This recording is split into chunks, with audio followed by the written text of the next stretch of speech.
Hi friends, ரொம்ப நாள் இடையில அக்காவை காணுமே அப்படின்னு நினச்சிருந்துருப்பீங்க. ஒன்றும் இல்லைப்பா, நான் வந்து பிப்ரவரி 2வது முதல் வாரம் இருக்கும்னு நினைக்கிறேன். கொடைக்கானல் போயிட்டு வந்தேன். வந்து பார்த்தீங்கன்னா அங்கே கொடைக்கானலில் ஏதோ ஃபேஷன் ஃப்ரூட்டு லிச்சி அப்படின்னு ஒரு பழம் எல்லாம் எல்லாரும் வாங்கினாங்க. சரி, எல்லாரும் வாங்குறாங்க, நம்ம மட்டும் வாங்கலைன்னா நம்மளை கஞ்சாப்பட்டிம்பாங்கன்னு நினச்சி நானும் வாங்கிட்டு வந்துட்டா அந்த ஃபேஷன் ஃப்ரூட்டுங்கிறது ரொம்ப டேஸ்ட்டாக இருந்துச்சு. இந்த சப்ஜாவில் தான் இருக்கும் பாருங்க, அது மாதிரி புருன்னு உறிஞ்சா ரொம்ப டேஸ்ட்டாக இருந்துச்சு. நாங்கள் சரிஞ்சொல்லி உறிஞ்சி ஒரு வாரமாக அந்த ஃபேஷன் ஃப்ரூட்டை சாப்பிட்ருக்கு. அதான் ரொம்பலாம் சாப்பிடல, ஒன்று தான் சாப்பிட்டோம். அடுத்தது வந்து இந்த லிச்சி பழத்தையும் 4-5 பிச்சு தினம் சாப்பிட்டுட்டு இருந்தேன். அவ்வளோதான்.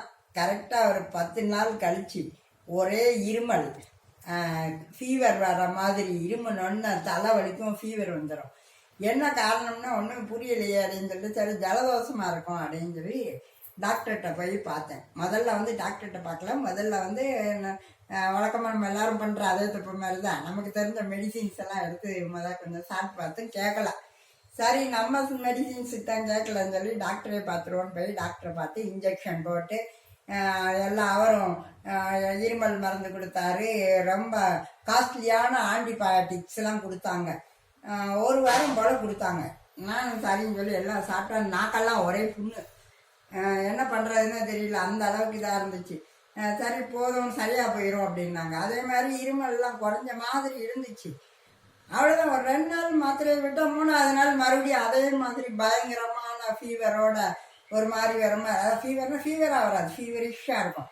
அப்புறம் பார்த்தீங்கன்னா அப்படியே தலையெல்லாம் வலிக்கிற மாதிரி இப்படி இருந்துச்சு. இது என்னடா நம்ம ஊரில் பார்த்தாதான் சரியா இல்லை அப்படின்னு சொல்லி மதுரையில் போய் பார்ப்போம் அப்படின்னு சொல்லி மதுரைக்கு போய் அங்கே இருக்கிற டாக்டர்கிட்ட இந்த மாதிரி 10 நாள் இங்கே ட்ரீட்மெண்ட்லாம் எடுத்தேன்.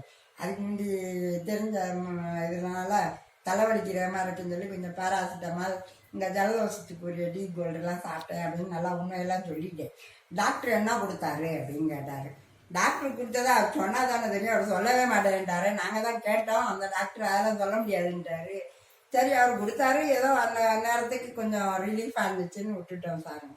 சரி அப்படியா, சிலர் அப்படிதான் இருப்பாங்க அப்படின்னு சொல்லி அப்புறம் அவர் நீங்கள் போய் எதுக்கு ஒரு எக்ஸ்ரே எடுத்துகிட்டு வாங்கினாரு. சரின்னு போய் எக்ஸ்ரே எடுத்துகிட்டு வந்து, ஏன்னா எனக்கு என்ன சந்தேகம்னா இந்த கொரோனா வந்துச்சுல, அதே மாதிரி ஏதாவது ஒரு பாதிப்பாக இருக்குமோ அப்படின்னு ஒரு சந்தேகம். பார்த்தா யாரை பார்த்தாலும் நிறைய பேர் லொக்குன்னு இருமிட்டு இருக்காங்க, யாருக்குமே சளி வெளியே வரலைங்கிறாங்க. என்னதான் ஒன்றுமே ஒரு மர்மமாக இருக்குது. உடனே சரின்னு சொல்லி அங்கே ஒரு வாரம் அங்கே ட்ரீட்மெண்ட் எடுத்தோன்னா ஆஹா, இருமலை இல்லை, சளியெல்லாம் போயிடுச்சு, இப்போ நல்லா மூச்சு விட வருதுன்னு ஊருக்கு தான் வந்தேன். ஊருக்கு வந்தோன்னா மறுபடியும் பார்த்தா இப்போ அதே மாதிரி லைட்டாக இருக்குது. அப்போல்லாம் ரொம்ப ஹெவியாக இருந்துச்சு, இப்போ லைட்டாக இருக்குது. போக போக பழகி போகும்பாங்களா, அது மாதிரி பழகி போயிடுச்சு. அதனால அப்படியே விட்டாச்சு.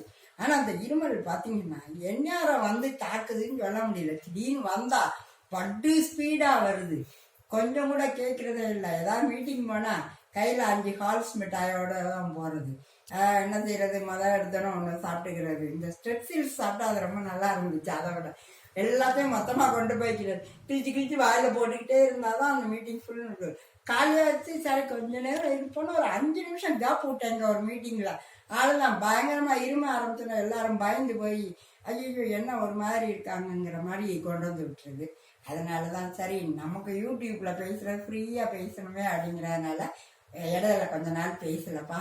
இப்போ இனிமேல் ஓரளவு பரவாயில்லாமல் இருக்கா, உங்களை எப்போ பார்த்தாலும் பேசி கவர் பண்ணணும் இல்லையா? ஓகே, பாய்.